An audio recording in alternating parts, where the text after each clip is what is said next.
Haidu khara laida inebo ibo khoi mamagi khoi solalani khara siga se khoi maitai gi leba ko mayam maitai gi manipur gi maitai khoi gi mayam na dum laifam da laga sa khoi hana khoi mama lai gi dabagi su siga sora chanjoi pramak siga tawine khoi mama lai gi dabai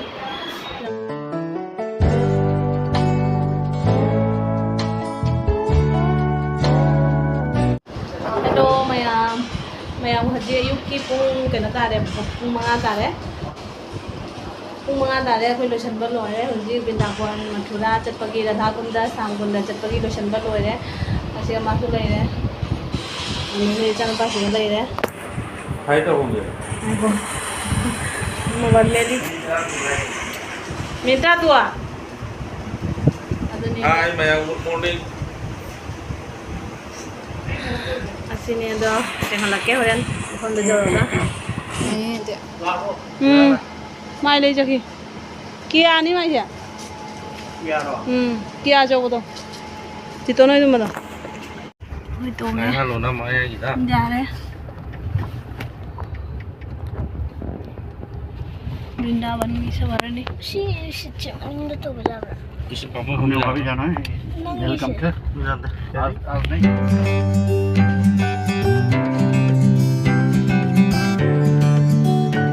आता ngồi Ajar mana teh? Chào hồi ra पैसा tăng lấy đồng này bộ Khung thế này mà sẽ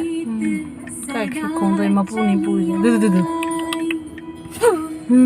nên ăn nó chào em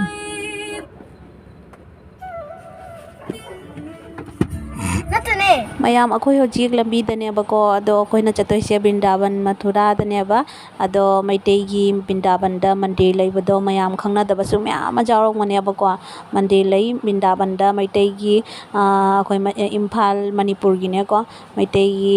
laisang chaw na tauna lai Vrindavan da su lai Radha kunda da su lai ba ko Vrindavan gi sidi ai haija bangam dre kadai gi noina akhoi maitei se aduga Radha kunda gi dudi ne ko kaino ne ba Manipur gine na hai ba ko ado mamang da akhoi mamang da su chatlure mamang hai badi aina akhoi quarter da Delhi da leram na hai drane mayam da adu matam da su mayam lak chatlure akhoi maitai gi Radha kunda da leibado laisang da ushop cha na akhoi mama gi duga leiki da bagi ne sapna mak loina tawine ba ko laifam da ado akhoi siga dum ahan singna laifam da tawre khole laifam da sondoe ka haibado ado maitai gi do duga tawbane ba ko ado mayam da su janghalakke sigana mong mayam awang ba building sing se ubada phajabana ko phajamni road che am chatina phajai nung ayuk angan bagi view sisu phajabani na ko adu mathakta asi gumba building kai class se ubada am chatina phajai ba ko ado mayam da sum mate ka maina jenghalak pane ba ko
lambi tani Vrindavan jong to de tang ngai khare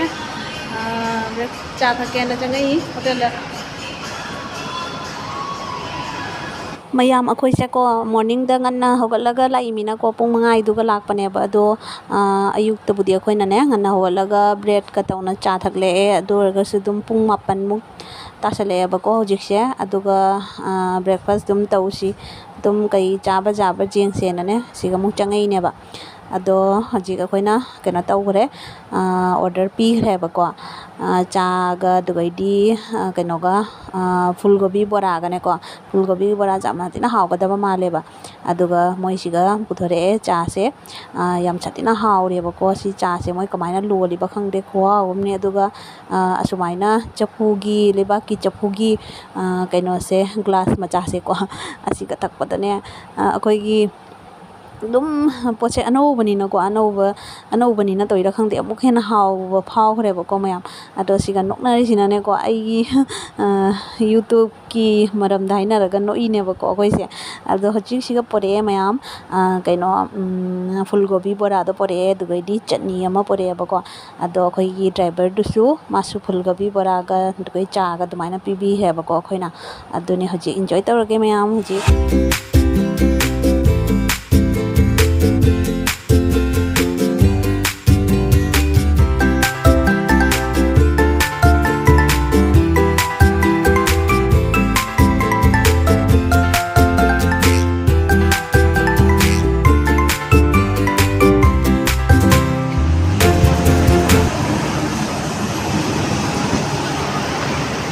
Ako papa ang kaya ano?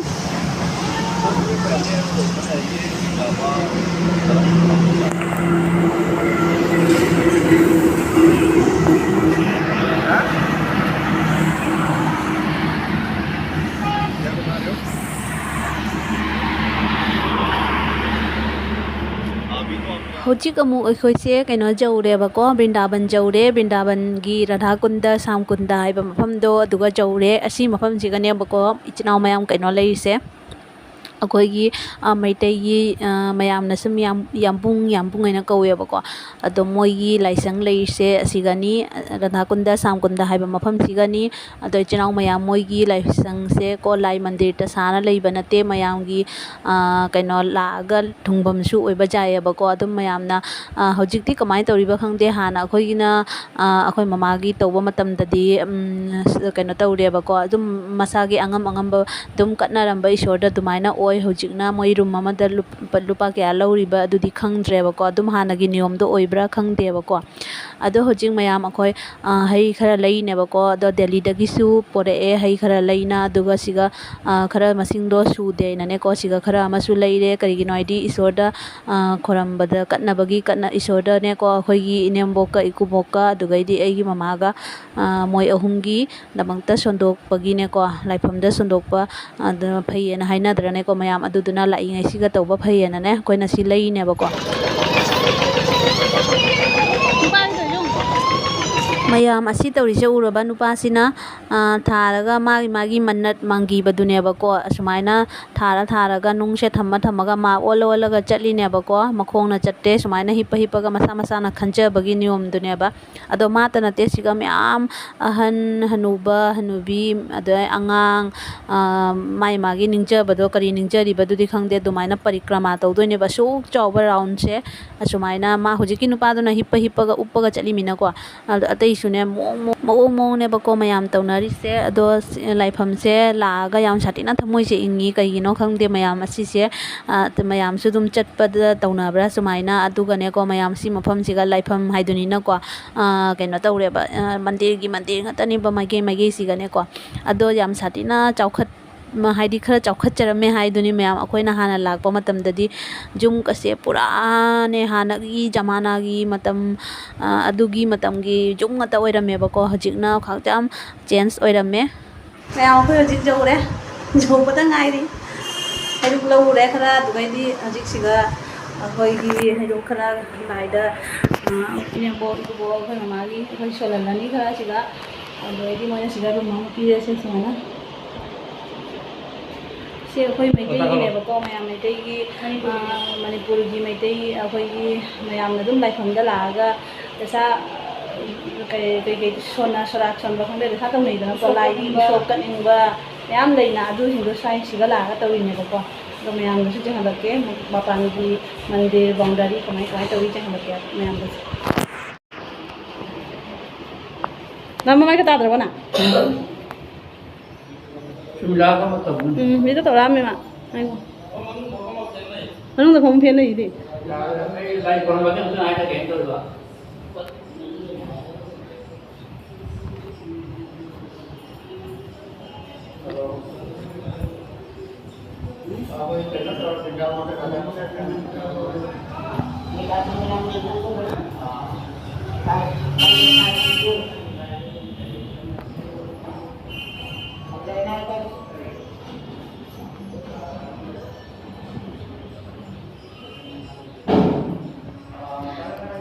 Mayam si Jamina kana bani lama bam ongbi ibe aima debi kan leise lama bam akoi maitai gi ꯃꯌꯥꯝꯁꯤꯒ ꯏꯔꯤꯕ ꯃꯌꯥꯝꯁꯤꯡꯁꯦ ꯌꯦꯡꯉꯨꯅꯦ ꯃꯌꯥꯝ ꯄꯩꯁꯥ ꯌꯥꯝꯅ ꯇꯧꯅ ꯀꯠꯅꯅ donation ꯇꯧꯖꯔꯝꯕ ꯀꯥꯡꯕꯨꯗꯣ ꯏꯁꯣꯔꯒꯤꯗꯃꯛꯇ ꯇꯧꯅꯖꯔꯝꯕ ꯀꯥꯡꯕꯨꯁꯤꯡꯗꯨꯒꯤ ꯃꯃꯤꯡ ꯏꯅ ꯂꯩꯔꯦ ꯃꯩꯇꯩꯒꯤ ꯉꯥꯛꯇꯅꯤ ꯏꯆꯤꯜ ꯏꯅꯥꯎ ꯃꯌꯥꯝ ꯑꯁꯨꯝ ꯃꯌꯥꯝꯗꯀꯣ ꯑꯩꯅ ꯈꯪꯗꯕ ꯂꯩꯔꯝꯃꯒꯁꯨ ꯏꯆꯤꯜ ꯏꯅꯥꯎ ꯃꯌꯥꯝꯁꯤꯡ ꯁꯨꯃꯥꯏꯅ ꯕ꯭ꯔꯤꯟꯗꯥꯕꯟꯗ ꯁꯨꯃꯥꯏꯅ ꯃꯩꯇꯩꯒꯤ ꯂꯩ ꯁꯨꯃꯥꯏꯅ ꯇꯧꯔꯤ ꯀꯣ ꯈꯪꯗꯕ ꯃꯌꯥꯝ ꯌꯥꯎꯏꯅꯀꯣ ꯑꯗꯣ ꯈꯪꯅꯕꯒꯤꯗꯃꯛꯇ ꯑꯗꯨꯝ ꯈꯤꯇꯪ ꯃꯇꯦꯛ ꯑꯃꯈꯛ ꯁꯤꯌꯔ ꯇꯧꯖꯔꯛꯄꯅꯦꯕꯀꯣ ꯑꯗꯣ ꯏꯆꯤꯜ ꯏꯅꯥꯎ ꯃꯌꯥꯝꯁꯤꯡꯅ ꯑꯩꯒꯤ ꯚꯤꯗꯤꯑꯣꯁꯦ ꯅꯨꯡꯉꯥꯏꯕꯤꯕ ꯇꯥꯔꯒꯗꯤ ꯁꯞꯄꯣꯔꯠ ꯇꯧꯕꯤꯔꯝꯃꯣ ꯂꯥꯏꯛ ꯇꯧꯕꯤꯔꯝꯃꯣ subscribe ꯇꯧꯕꯤꯔꯝꯃꯣꯕꯀꯣ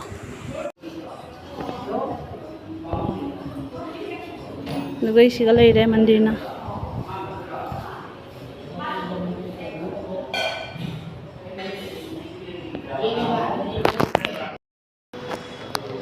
mayam adudo siga ne ko akoi hana akoi mama leigidabagi siga sora chanjoi punamak siga tawini akoi mama leigidabai lam thatina akoi radha kunda sam kunda kaida du mafam dune ba mayam radha kunda sam kunda di radhana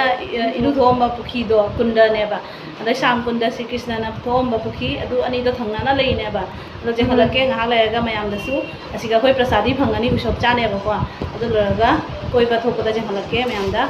adune ado jam nungaire akoi mamagi kalamba matungda sanjoy sorat taba matungda ngasi chahi kya matungda muk lai ni mayam si mufam siga yam sathina nungai adoi mayam si sum la adine ko akoi si maitai ki mandir sa siga chango ba hangaga ne radha kunda gi hek manak ta lai rabani aduna sumaina siga changaga siga na laifam khopan hotel ke ga chatte mathau bi sum ta roi ba mayam asiga moina room ka loina pi ni yam na li room su adoi usop chani ga na hoina paisa khara ngum katlaga usop baro gi nungdang gi cham phang ne ba ko sumaina ni ado jam nungai mayam suklabna khoi maitai gi ama leibasu yamna proud oye ko yam nungai aduni ado keno dasu lei mayam maitai gi se keno Vrindavan dasu lei ba ko ado Vrindavan gi di chang aroi ge thengani ado Vrindavan dasu chakuni chakkane ba ngasi se koi rani mandir khara jengani to mayam dasu jaraga di se to kane ba ko ngasi mayam hoji se phi hongdoe ba ko ado edi kana taurani manakta hojiki radha kunda samundai do ado domo chak chadringe da prasadi phangdri da hana kena to thorage ba from thorage jeurage ising do khara iru di thoroge ba ne ado ne hoji chalu ge seminar si ai naw bi juma hongdo lo de non hoji jikki ba ni na ano ni ma asini mayam do phane hongdoe si phane je hongdoe mai su phane hongdoe chan pa se lo chasi lo ja ra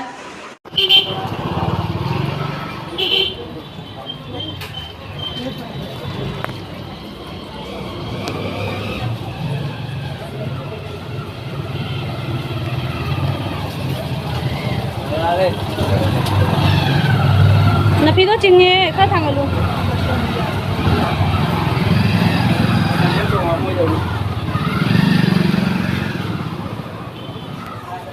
kari tôi lấy cái form lấy này đi không nào vào sondara hongde hanguna moi hotel ri ꯃꯌꯥꯝꯁꯤꯒ ꯂꯩꯔꯦꯕꯀꯣ ꯔꯥꯙꯥ ꯀꯨꯟꯗ ꯍꯥꯏꯗꯣ ꯃꯌꯥꯝ ꯑꯆꯧꯕ ꯄꯨꯈ꯭ꯔꯤꯅꯤ ꯑꯁꯣꯟꯐꯥꯎ ꯂꯩꯌꯦꯕꯀꯣ ꯑꯗꯣ ꯍꯥꯟꯅꯗꯤ ꯀꯩꯅꯣ ꯇꯧꯔꯦ ꯁꯤꯒꯅꯦ ꯆꯪꯅ ꯏꯔꯨ ꯊꯣꯛꯄ ꯈꯣꯠꯄ ꯂꯣꯏꯅ ꯄꯔꯃꯤꯁꯟ ꯄꯤ ꯑꯗꯨꯑꯣꯏꯗꯤ ꯃꯈꯥꯗ ꯂꯨꯞꯈꯤꯗꯅ ꯕꯥꯏꯅꯁꯨꯅꯦ ꯑꯩꯈꯣꯏꯒꯤ ꯀꯩꯅꯣ ꯔꯤꯡꯅꯦ ꯑꯩꯈꯣꯏꯒꯤ ꯃꯌꯥꯝ ꯖꯣꯠꯀꯤ ꯊꯝꯃꯦꯕꯀꯣ ꯑꯗꯨꯒ ꯆꯥꯜꯂꯒ ꯏꯔꯨ ꯊꯣꯛꯅꯩꯌꯦꯕ ꯑꯗꯣ ꯍꯧꯖꯤꯛ ꯂꯣꯏꯅ ꯃꯣꯏ ꯕꯟ ꯇꯧꯅ ꯊꯅꯝꯃꯦ ꯀꯩꯒꯤꯅꯣ ꯍꯥꯏꯗꯤ ꯃꯣꯏ ꯃꯃꯥꯡꯗ ꯏꯔꯨ ꯊꯣꯛꯅꯕꯗ ꯑꯗꯨꯝ ꯂꯨꯞꯄꯨꯕꯒ ꯌꯥꯎꯔ ꯃꯥꯜꯂꯦꯕꯀꯣ ꯑꯗꯨꯗꯨꯅ ꯃꯣꯏꯅ ꯕꯟ ꯇꯧꯅ ꯊꯝꯃꯦ ꯍꯧꯖꯤꯛ ꯀꯅꯥꯝ ꯆꯪꯍꯟꯗ꯭ꯔꯦꯕ ꯃꯅꯥꯛꯇ ꯂꯣꯏꯅ ꯀꯩꯅꯣ ꯈꯥꯖꯟꯅ ꯂꯩꯔꯦ ꯑꯗꯣ ꯍꯦꯛ ꯊꯪꯅꯔꯤꯃꯦꯕꯀꯣ ꯔꯥꯙꯥ ꯀꯨꯟꯗ ꯍꯥꯏꯕꯒ ꯁꯥꯝ ꯀꯨꯟꯗ ꯍꯥꯏꯁꯦ ꯑꯅꯤꯁꯦ ꯍꯦꯛ ꯊꯪꯅꯔꯤꯅꯤ ꯑꯗꯣ ꯌꯥꯝ ꯅꯨꯡꯉꯥꯏꯇ꯭ꯔꯦ ꯏꯁꯤꯡꯁꯦ ꯈꯤꯇꯪꯗ ꯑꯣꯏꯁꯨ ꯈꯤꯇꯪꯗ ꯑꯣꯏꯁꯨꯅꯦꯀꯣ ꯂꯥꯏꯕꯛ ꯀꯠꯅꯤꯡꯉꯝꯕꯅꯤ ꯑꯗꯣ ꯃꯄꯥꯟꯗꯩ ꯁꯨꯝ ꯗꯔꯁꯟ ꯇꯧꯖꯔꯛꯑꯦꯕ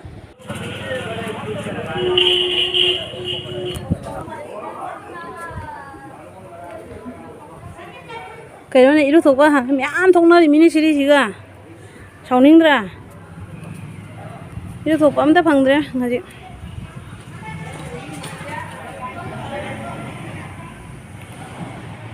그러는 애는 잘라서랑 남기라고. 세 상군다니 라군다나 마망이다니. 제가 이제 이제잖아. 이러이잖아 제가. 너 그럼 뭐 나이다. 열람 걸 자라 맞더니 아마니 타고 있는 거라고. 에이씨.